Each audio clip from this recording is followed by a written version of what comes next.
میرے نبی نے فرمایا جس کو اللہ نے دو بہنیں عطا فرمائیں، دو بہنیں، اور انہوں نے اس کا حق ادا کیا کہ بھائی بہنوں کا حق مار جاتے ہیں، ماں باپ کی وراثت میں سے بہنوں کو نہیں دیتے۔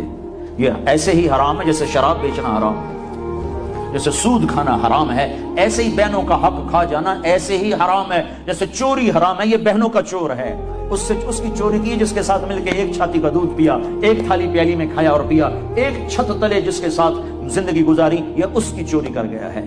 جس نے اپنی بہنوں کا حق مارا اس کا رزق حرام ہو گیا۔ اللہ تعالیٰ کہہ رہا ہے کہ جنت الفردوس میں جانے والا وہ ہے جس میں یہ صفات ہوں گی، بس یہی لوگ جائیں گے، دوسرے نہیں جا سکتے۔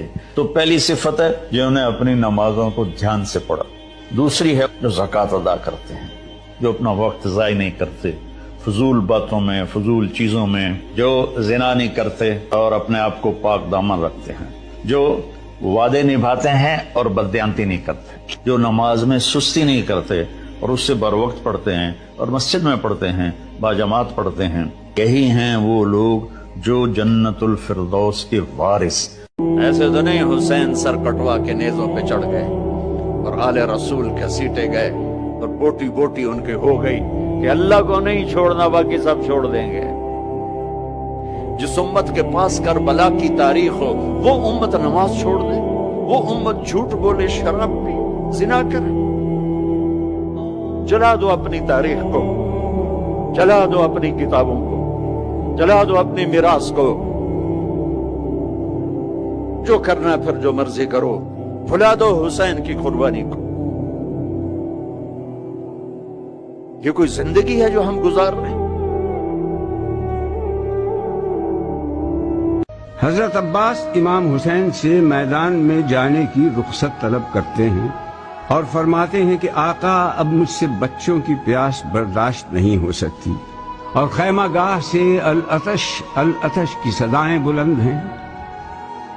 حضرت عباس پریشان اور مضطرب ہیں، بار بار عرض کرتے ہیں کہ مولا اب تو لڑنے کی اجازت دے دیجئے تاکہ دشمنان اسلام کو بندش آب کا نتیجہ دکھا سکوں۔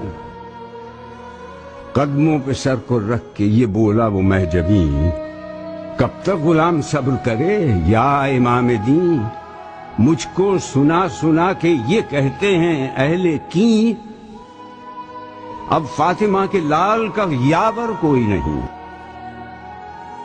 آپ نے فرمایا عباس تم میرے قوت بازو ہو، میں کیسے میدان جنگ میں جانے کی اجازت دے دوں؟ بھائی اگر تم جانا ہی چاہتے ہو جنگ نہ کرنا، کیونکہ آپ جانتے تھے کہ اگر حضرت عباس لڑے تو جنگ کا نقشہ بدل جائے گا، ہو سکے تو ان کے لیے پانی لے آؤ۔ آپ کو اجازت مل گئی، خیمے میں داخل ہوئے، سب سے رخصت ہوئے، سب کو تسلی دی، میدان میں تشریف لاتے ہیں، آسمان کی طرف دیکھا اور کہا معبود تیرے نبی کے بچوں کی خاطر تھوڑا سا پانی لینے جا رہا ہوں۔